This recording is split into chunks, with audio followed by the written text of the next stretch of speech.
एका शहरात एक हसत खेळत कुटुंब राहत होतं. घरात आई वडील व मुलगी असे 3 लोक होती. मुलीचे नाव अंजली होते. अंजली अभ्यासात खूपच हुशार होती. ती नुकतीच 10वी पास होऊन JEEच्या तयारीसाठी कोचिंगला जात असे. वडील प्रकाश हे कामानिमित्ताने आठवडाभर बाहेरच असायचे.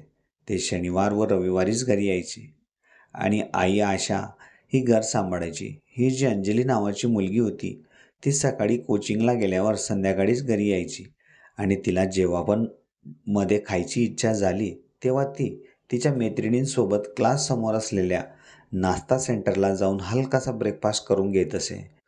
या नाश्ता सेंटरला ब्रेकफास्ट करण्यासाठी भरपूर पदार्थ असायचे, पण ती या ठिकाणी फक्त चिकन समोसा खाण्यासाठी यायची.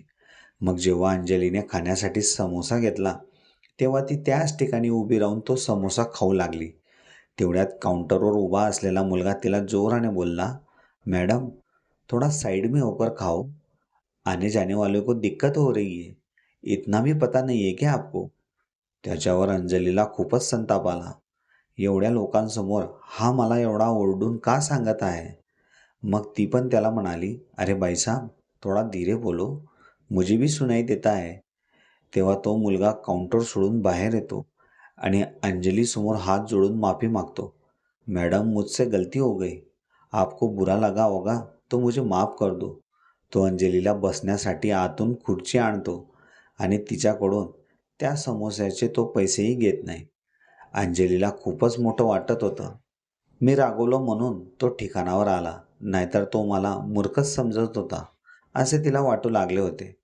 मग अंजली जेव्हा पण त्या दुकानात समोसे खाण्यासाठी यायची, तेव्हा ती त्या मुलाकडूनच समोसे मागायची आणि तो अंजलीला फ्रीमध्येच समोसे द्यायचा. आता त्यांच्यात चांगलीच ओळख झाली होती. ते एकमेकांशी मनमोकळेपणाने बोलू लागले होते. मग 3-4 दिवसानंतर अंजली जेव्हा क्लास संपवून घरी जात होती, तेव्हा रस्त्यात तिला DMartजवळ तो हॉटेलवाला मुलगा भेटला. मग अंजली त्याला पाहून म्हणाली, "अरे भाई साहब, आप यहाँ?" तेव्हा तो मुलगा अंजलीला म्हणाला, "हाँ मैडम, मैं यहाँ होटल का किराना करने आता हूँ." "ऐसे भाई साहब, आपका नाम क्या है?" तेव्हा तो मुलगा तिला म्हणाला, "मैडम, मेरा नाम अजय है." "और आपका क्या नाम है मैडम?" तेव्हा अंजलीने त्याला तिचे नाव सांगितले. मग ते दोघेही DMartमध्ये सामान घेण्यासाठी गेले. तेव्हा अंजली त्याला म्हणाली, "अजय, यह नाश्ते की होटल तुम्हारी खुद की है?" मग अजय तिला हो म्हणाला. "हाँ अंजली, वो मेरी ही होटल है." "फिर तो पूरे दिन में तुम्हारी इनकम काफ़ी अच्छी हो जाती होगी ना?" तेव्हा अजय तिला म्हणाला, "हाँ, एक दिन में 8-9 हजार रुपये का इनकम हो जाता है मेरा." त्याच्या तोंडातून पैशांचे शब्द ऐकून अंजली शॉकच झाली. एवढा मोठा पॅकेज आपण JEE करूनही नोकरीला लागलो तरी आपल्याला मिळणार नाही. मग त्या ठिकाणाहून त्या दोघांची जवळीक अधिकच वाढली आणि त्यांनी एकमेकांच्या मोबाईल नंबरची देवाणघेवाण केली.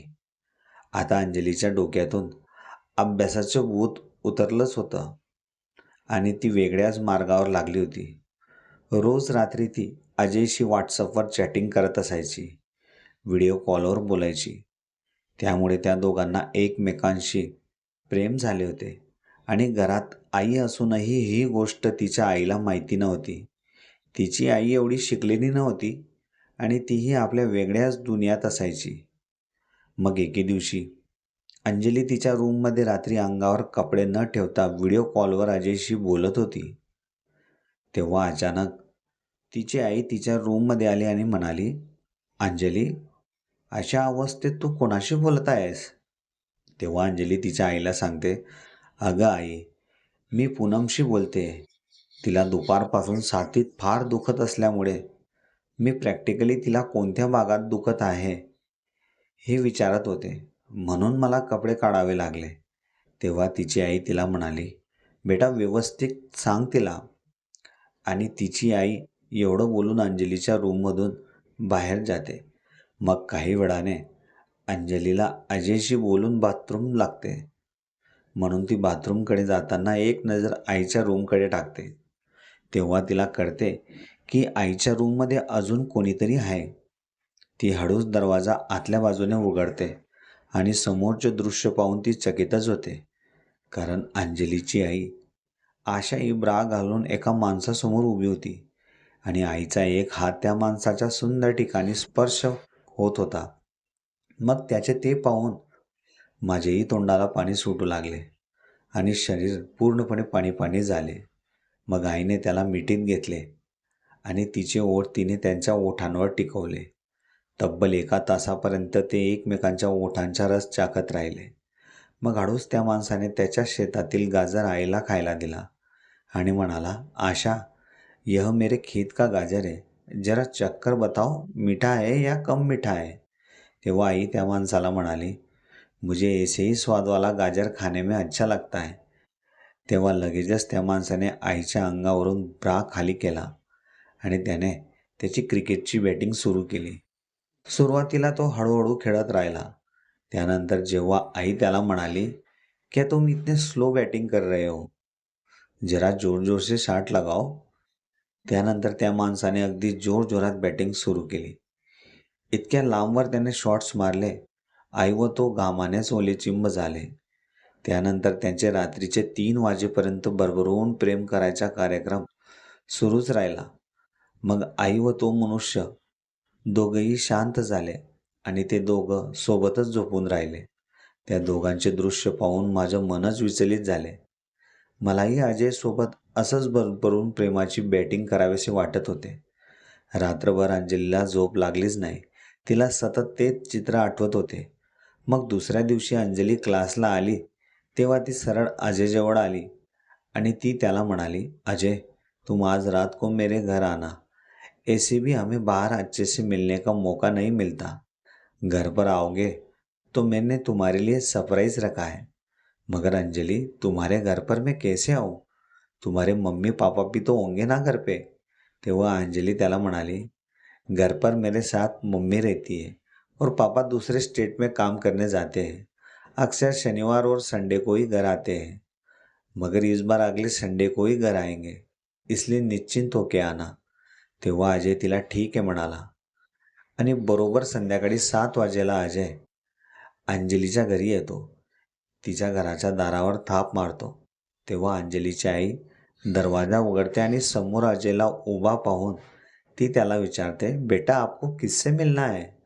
तेव्हा अजय आशाला म्हणतो, आंटी, मुझे अंजली ने बुलाया था. उसको पढ़ाई में दिक्कत हो रही है.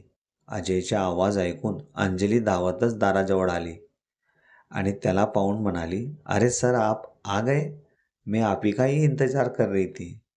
तेव्हा अंजलीची आई तिला विचारते, अंजली, हा मुलगा कोण आहे? त्यावर ती तिच्या आईला सांगते, आई, हा आपल्या जिल्ह्यातील JEE टॉपर होता.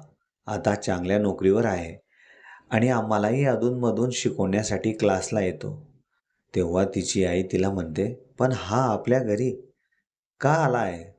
तेव्हा अंजली तिच्या आईला सांगते, हा मलाही घरी शिकवण्यासाठी आला आहे.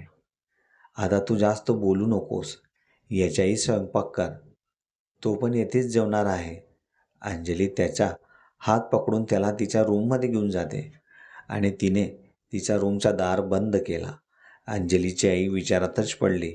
ही मुलगी तिच्या रूममध्ये एका अनोळखी मुलाबरोबर दार बंद करून काय करत असणार?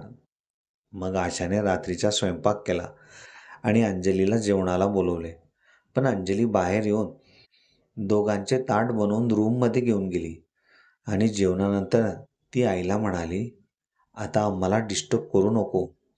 तिची आई विचारातच पडते, ही मुलगी वेडी झाली की काय?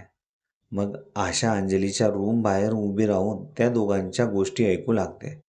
तेव्हा अजय अंजलीला सांगू लागला, अंजली, तुमसे ज़्यादा खूबसूरत तुम्हारी माँ है. कितनी हैंडसम और यंग लगती है. अभी अभी मुझको तो पहली नज़र में ही उनसे प्यार हो गया. तेव्हा अंजली त्याला म्हणाली, अजय, मैंने तुम्हें किस काम के लिए बुलाया है और तुम माँ की तारीफ कर रहे हो? अभी वो जाने दो अंजली, तुम मुझे क्या सरप्राइज देना चाहती थी, वो बताओ.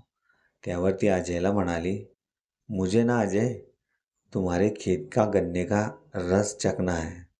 मुझे जानना है कि बाकियों के खेत के गन्ने से तुम्हारे खेत का गन्ना कितना मीठा है. हे असं ऐकून अजय शॉकच झाला आणि म्हणाला, मगर अंजली, इस वक्त हम घर पर है. अगर कोई हमें देख लेगा तो बहुत मुसीबत हो जाएगी. तेव्हा अंजली त्याला म्हणाली, कोई नहीं देखेगा अजय. इस वक्त तुम मेरी मनोकामना पूरी कर दो. अंजलीचं असं बोलणं ऐकून बाहेर उभी असलेली तिची आईही आश्चर्यचकित झाली. मग अंजली अजयला अगदी चिटकून बसली आणि तिने अजयचा हात स्वतःच्या त्या ठिकाणी ठेवायला लावला. अजय फारच घाबरत होता. त्याचे हात थरथरायला लागले होते. तेव्हा तो अंजलीला म्हणाला, अंजली, मैंने मेरे लाइफ में अभी तक किसी भी लड़की को इस तरह टच नहीं किया है. तुम डरो मत अजय, मैं हूँ तुम्हारे साथ. तुम्हें जो करना है मेरे साथ आज तुम कर सकते हो. तेव्हा अंजलीने तिचा हात अजयच्या पॅन्टच्या अवतीभोवती फिरवायला सुरुवात केली.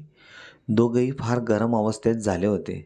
तेव्हाच अंजलीने तिच्या अंगावरील ड्रेस काढून बाजूला ठेवला. आता ती फक्त ब्रावरच त्याच्यासमोर बसली होती. मग अजय तिला म्हणाला, अंजली, तुम्हारे ब्रा की साइज बहुत सुंदर है. मग अंजली म्हणाली, तुम्हें अच्छी लगी ना, चलो फिर शुरू हो जाओ. मग अजयनेही त्याचा हात अंजलीच्या त्या ठिकाणी स्पर्श केला. या दोघांच्या गोष्टी ऐकून आशालाही बाहेर उभे राहून कसे तरी होत होते. आता अंजलीने अजयला लागलीच आपल्या मिठीत घेतले आणि त्या दोघांनीही आपली ओठ एकमेकांच्या ओठांवर ठेवले आणि तब्बल 1 तासापर्यंत ते एकमेकांच्या ओठांचा रस चाखत राहिले. मग हळूच अजयनेही त्याच्या अंगावरील कपडे बाजूला ठेवले आणि अंजलीशी भरभरून प्रेम करू लागला. अंजली आता अजयकडून त्या गोष्टीची वाट पाहू लागली. मग अजयनेही त्याच्या शेतातील ऊस अंजलीला चाखायला दिला. अंजलीही खूप मजेने त्या ऊसाचा रस चाखत राहिली. मग अजयने हळूच त्या ऊसाला अंजलीने तयार केलेल्या ग्राउंडवर उतरवले आणि जोरजोरात क्रिकेटचे शॉट मारू लागला. तेव्हा अंजली त्याला म्हणाली, अजय, क्रिकेट दूर से देखने से अच्छा वो खेलने में बहुत मज़ा आता है और जब ऐसे ज़ोर ज़ोर से शॉट लगते हैं तो मन और भी गार्डन गार्डन हो जाता है. त्या दोघांचा क्रिकेट खेळण्याचा कार्यक्रम सकाळपर्यंत तसाच सुरू राहिला आणि इकडे आशाही चिंतेत पडली होती. आपल्या मुलीला अशी कशी सवय लागू शकते. मग सकाळी 8 वाजेला अजय तिच्या घरातून बाहेर निघण्यासाठी जाऊ लागला. तेव्हाच अंजली आपल्या गाऊनची हूक लावूनच बाहेर येत होती. अंजली त्याला बाय करून जेव्हा घरात आली तेव्हा तिची आई तिला म्हणाली, अंजली, तुम ऐसे कौन सी लड़कियों में रहने लग गई हो जो तुम्हें दूसरे लड़कों को घर पर बुलाने की ज़रूरत पड़ रही है. तुम पढ़ाई करने जाती हो या कुछ और करने जाती हो. सच बताओ, यह लड़का कौन था. तेव्हा अंजली तिच्या आईला म्हणाली, माँ, मैं पढ़ाई करने ही जाती हूँ, मगर मुझे ऐसे हालत में लाने वाली आप ही हो. और रही बात अजय की, वो एक बड़े होटल का मालिक है और पैसे भी बहुत कमाता है. मैं उससे बहुत प्यार करती हूँ. तेव्हा आशा तिला म्हणाली, अगर तुम्हारी इस हरकत का पता तुम्हारे पापा को पता चला तो तुम्हारी पढ़ाई भी खतरे में आ सकती है अंजली. मग अंजली आशाला म्हणाली, मगर मम्मी, तुम्हारे रात वाली बात अगर मैंने पापा को बताई ना तो तुम भी खतरे में आ सकती हो. फिर तुम्हारी भी यहाँ से छुट्टी हो सकती है. तेव्हा आशा अंजलीला म्हणाले, तुम्हें मेरी कौन सी रात वाली बात पता है, जरा बताओ मुझे. मम्मी, मेरा मुंह मत खुलाओ. जैसे चल रहा है वैसे चलने दो. कल रात को जो आदमी तुम्हारे रूम में था वो कौन था और तुम्हारे उससे साथ क्या रिश्ता है. मम्मी, तुम तो उसके साथ बहुत भर भर के प्यार करके मज़े ले रही थी. पिताजी घर पर जब नहीं रहते हैं तब उसे तुम रोज़ रात को बुला लेती हो. आखिर कौन है वो आदमी, मैं भी जानना चाहती हूँ. आता आशाला कळून चुकले होती की तिची सर्व सच्चाई तिच्या मुलीने पाहिलेली आहे. मग ती अंजलीला सांगते, जो आदमी रात को अपने घर मेरे साथ सोने आता है वो मेरा स्कूल का बॉयफ्रेंड है. हम दोनों 10वीं तक एक साथ पढ़े हैं. स्कूल में ही हम पढ़ाई करते समय चुप चुप के मिलते थे. उस टाइम पे भी मैंने उसके साथ बहुत मज़े लिए हैं और भर भर के प्यार किया है. मगर जब हम दोनों ने शादी करनी चाहिए तब हमारे दोनों के ही घर वालों को यह रिश्ता मंजूर नहीं था. फिर बाद में हम दोनों ने घर से भागने का भी प्लान किया, मगर माँ बाप की इज्जत के खातिर हम गांव में ही रुके रहे। उसके बाद मेरे पिताजी ने मेरी शादी तुम्हारे पिताजी से जल्द करवा दी। हम दोनों अलग हो गए, मगर हमारा प्यार हमें जुदा ना कर पाया। एक दिन जब मैं तुम्हारे पापा के साथ पोस्ट ऑफिस में गई, तब मेरी नज़र मेरे बॉयफ्रेंड पर गई। उसे देखकर मैं बहुत खुश हुई, क्योंकि शादी के बाद मैं उसे पहली बार मिली थी। हम दोनों एक दूसरे की तरफ बहुत देर तक देखते रहे, मगर बात करने का मौका ही नहीं मिला। फिर मैंने एक कोरे कागज़ पर मेरा मोबाइल नंबर लिखकर उसकी तरफ फेंका। वो भी अभी फ़िलहाल अपने ही गांव के पोस्ट ऑफिस में पोस्टमैन बनकर आया है। अभी तक उसने मेरे प्यार के खातिर शादी भी नहीं की है। पिछले 2 महीने से वो अपनी ही गली में किराए के मकान में रह रहा है। जब तुम्हारे पिताजी काम के सिलसिले से बाहर जाते थे, तब मैं फ़ोन करके उसे रात को अपने घर बुला लेती। ये बात तुमको भी पता नहीं थी, क्योंकि तुम अपने ही रूम में पढ़ाई कर कर सो जाती थी, और इधर मैं प्यार कर रही हूँ उसका तुम्हें भी पता नहीं चल रहा था।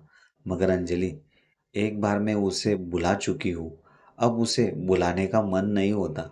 ये बात तुम किसी को मत बताना, तुम्हें मेरी कसम है। तेव्हा अंजली आशाला म्हणाली, मैं भी यह बात आपको कहना चाहती हूँ मम्मी, मैं भी अजय से बहुत प्यार करती हूँ। मैं भी उसे कभी बुला नहीं पाऊंगी। जैसा चल रहा है वैसा चलने दो। आप अपने बॉयफ्रेंड के साथ मजे करो, मैं मेरे बॉयफ्रेंड के साथ मजे करूंगी। आईची परमिशन मिळाल्याने अंजली खूपच आनंदित होती.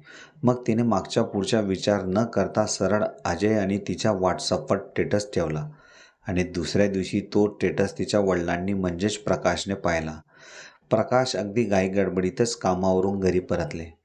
प्रकाशला पाहिल्यावर आशा अगोदर चकितच झाली.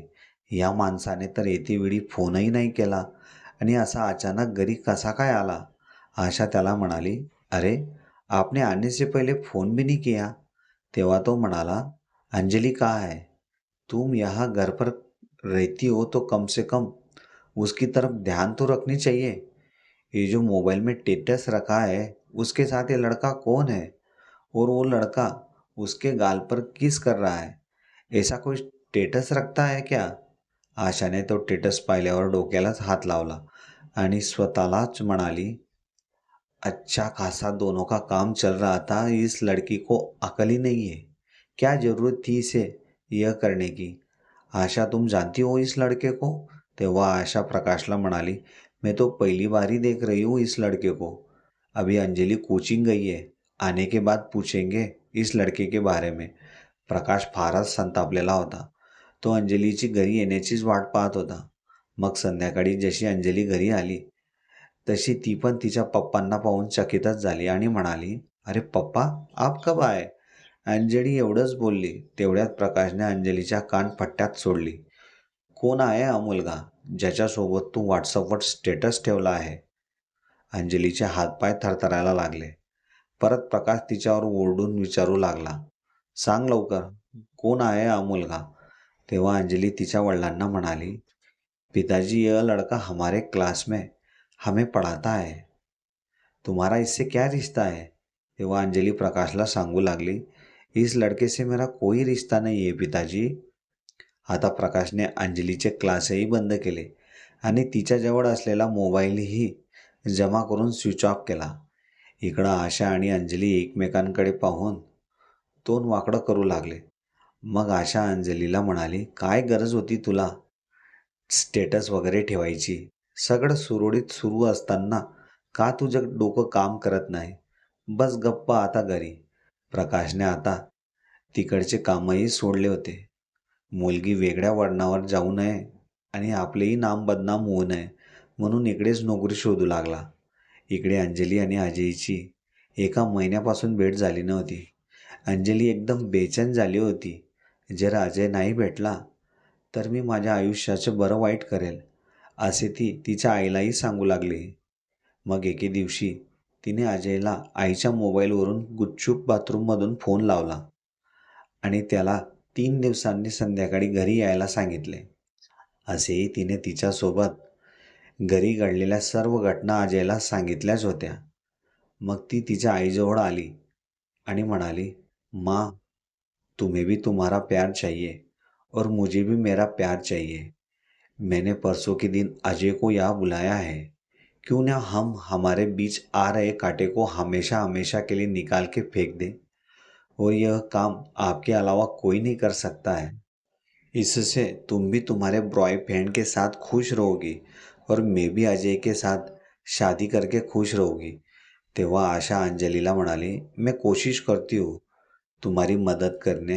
अजय भी रहेगा मम्मी, बस तुम डरना मत. आता आशा या 2 दिवसात तिच्या नवऱ्याला स्वतःहून भरभरून प्रेम करून खुश करत राहिली. त्याची जरी इच्छा नसली तरी त्याला जबरदस्तीच ती करायची. मग 2 दिवसानंतर तो दिवस आला ज्याची ते दोघंही वाट पाहत होते. मग रात्रीच्या 8 वाजेला अजयने आशाच्या मोबाईलवर फोन केला आणि आशाने त्याला घरात घेऊन अंजलीच्या रूममध्ये पाठवले. जेवणानंतर अंजली तिच्या बॉयफ्रेंडसोबत रूममध्ये ऊसाचा रस चाकत होती आणि इकडे आशा तिच्या नवऱ्याला कन्व्हिन्स करून भरभरून प्रेम करत होती. जसाही प्रकाश शांत होऊन झोपला तेव्हाच आशाने अजयला बोलावून प्रकाशच्या अंगावर चादर टाकली आणि घणाघाती मुसळीने त्याच्या चेहऱ्यावर वार केला. काही क्षणातच प्रकाश हा देवाज्ञा झाला. आता प्रश्न होता की त्याच्या डेड बॉडीला लपवावं कसं. मग अजय म्हणाला, हम इनकी बॉडी को उठा के रात के अंधेरे में गाड़ी में डालेंगे और नदी के पास ले जाके जला देंगे. फिर जैसी ही बॉडी जल जाएगी बची हुई हड्डियों को हम नदी में फेक देंगे. त्या तिघांनी जसा प्लॅन केला होता त्याच प्रकारे त्यांनी कामही केलं. कुणाला त्यांच्यावर डाऊटही गेला नाही. मग 10-15 दिवसानंतर प्रकाशच्या भावाचा फोन आशाच्या मोबाईलवर येतो आणि तो विचारतो, भाभी, भैया कहीं बाहर गए हैं क्या? उनका फ़ोन नहीं लग रहा है.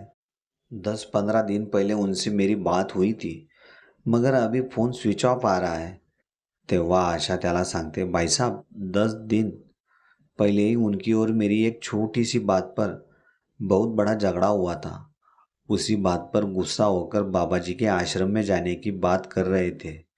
मुझे लगता है आपके भैया वही गए होंगे, क्योंकि हमारे बीच जब भी झगड़ा होता था तब आपके भाई साहब वही चले जाते थे. जब उनका मन शांत हो जाता था तब घर वापस आते थे.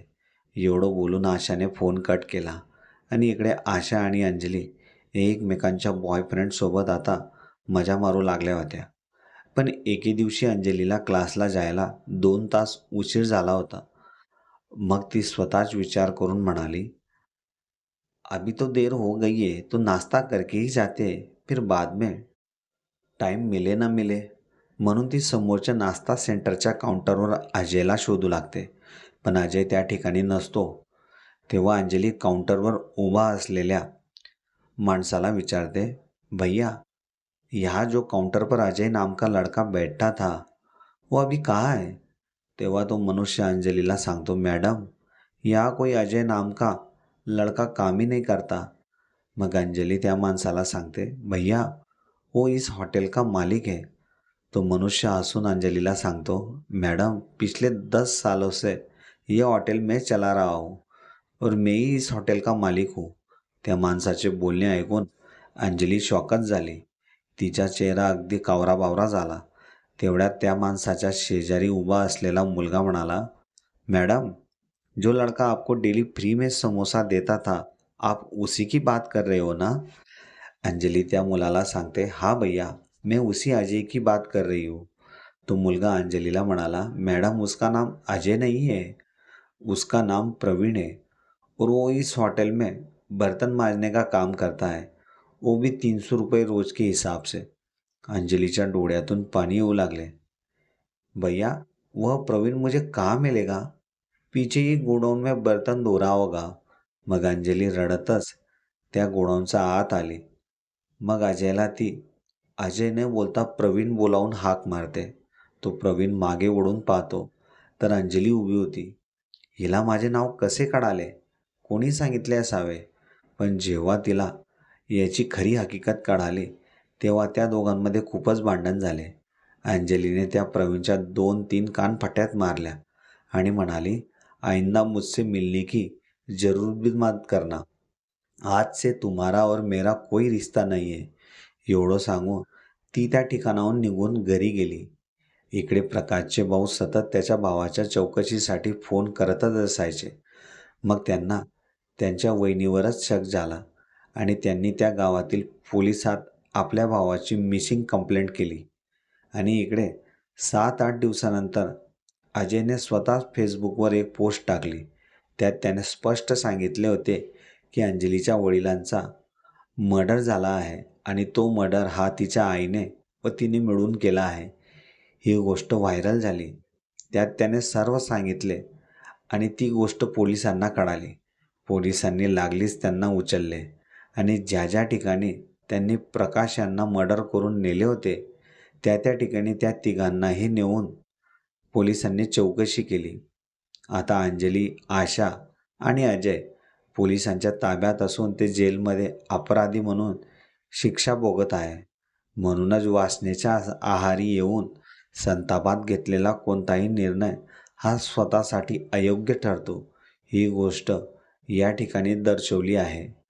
कारण क्षणभर शांत राहिल्याने कदाचित एखादे नातं, एखादे मन आणि कदाचित संपूर्ण आयुष्यही वाचू शकते.